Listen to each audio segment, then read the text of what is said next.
një pejgamber i dashur, i but, i mençur dhe plot mrekulli, Isa a.s. A i lindi pa baba me lejen e Allahut. Një mrekulli që të rënditi mendje dhe forcoi besimin.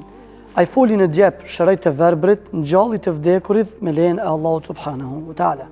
Dhe thirrri njerëzit drejt adhurimit të një të vetmit. Por më shumë se mrekullit, Isa a.s. ishte shembulli i thjeshtësisë, përulësisë dhe mëshirës. Në një botë të mbushur me padrejtësi, ai ishte zëri i së vërtetës. Në një shoqëri që kishte harruar mëshirën, ai erdhi si dritë që udhëzon. Historia e tij nuk është vetëm e së kaluarës, është një thirrje për pastrim të shpirtit, për besim të sinqert dhe për dashuri që buron nga Allahu subhanahu wa taala. Isa a.s. nuk e përfundoi misionin e tij. Ai do të vijë para përfundimit të kësaj bote, do të kthehet për ta përmbyllur misionin e tij për të gjykuar me ligjin që ka sjell Muhamedi a.s. me Kur'an.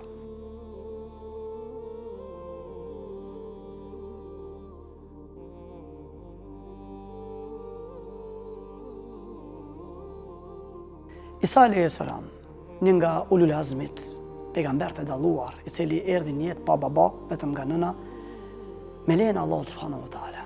Një pejgamber shumë i madh, një fëmijë që foli duke qenë në gjep për ta pastruar nënën e tij, një pejgamber që erdhi me shpallje në popull zullumçar, një pejgamber që Allah subhanahu wa taala e ngriti, as nuk e kryqun, as nuk e guzhdun, as nuk e vriti mirë, pa Allahu e ngriti për të ardhur një të ardhme kur Allahu e ka bë caktim për më u kthy në përfundimin e kësaj bote për ta përmbushur misionin me të cilin e kishte ngarkuar Allah subhanahu wa taala. Ky pejgamber do ta ketë një dialog ditën kur dalim para Allahut me Allahun subhanahu wa taala. Në surën Maida, Allahu në ajetet e fundit e paraqet një dialog që e bën me Isa a.s. për të qenë shembull dhe dëshmi dhe arsye për gjithë ata që e kanë besuar Isa a.s. dhe për të qenë një argument, kundër argument për ata që e kanë mohu Isa a.s. Andaj, Allahu për një moment i drejtohet Isës a.s. ditën e gjykimit dhe i thot: "A ti ke urdhëruar popullin tënd me të marrë për Zot ty dhe nënën tënde?" Një pyetje që Allahu e dinte, sepse Allahu është i gjithditur. Një pyetje që është argument për ata që mohuan Isën a.s. dhe e morën për Zot ata. Dhe Isa a.s. e tregon mesazhin me cilën e kishte dërguar Allahu subhanahu wa taala. O Allah, ti më ke dërguar që me thirr vetëm në një adhurim, të vetëm, me adhuru vetëm Allahun, Zotin e botrave. Këto e kom bo Allah. Ti e dëshmitar për këta që unë e kom bo dhe ka dëshmitar dhe prej njerëzve që më kanë taku. Andaj o Allah, ata që më kanë mohu, nëse i dënën ti Allah, atëherë ata janë robërit e tu, nëse i falë, atëherë ti e ai që falë shumë dhe e mëshirues. Kjo pjesë e fundit e këtij ajetit e ka bërë që Muhamedit a.s. me kalu komplet natën, namazin natës ti, duke e ripërsërit këtë pjesë të ajetit. In tu'adhibhum fa innahum ibaduk. O Allah, nëse ti i shkatron këta, o Allah, nëse ti i dënon këta, atëherë o Allah, këta janë robërit e tu. Kjo pjesë e ajetit e ka bërë Muhamedit a.s.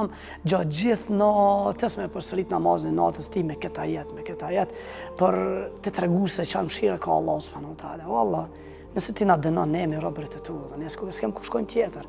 Mirë, po nëse ti na fal, atëherë ti je falsi, mëshiruesi. Andaj, pavarësisht sfidave që kemi në jetë, pavarësisht gabimeve, duhet me ditë që të Allahu kena më kthy dhe Allahu ka më na marrë në pyetje, dhe kjo është ajo esenca e krijimtarisë, se ne duhet me vepru, që një ditë kur dalim para Allahut me tregu ato që ne kemi vepruar në dunjë.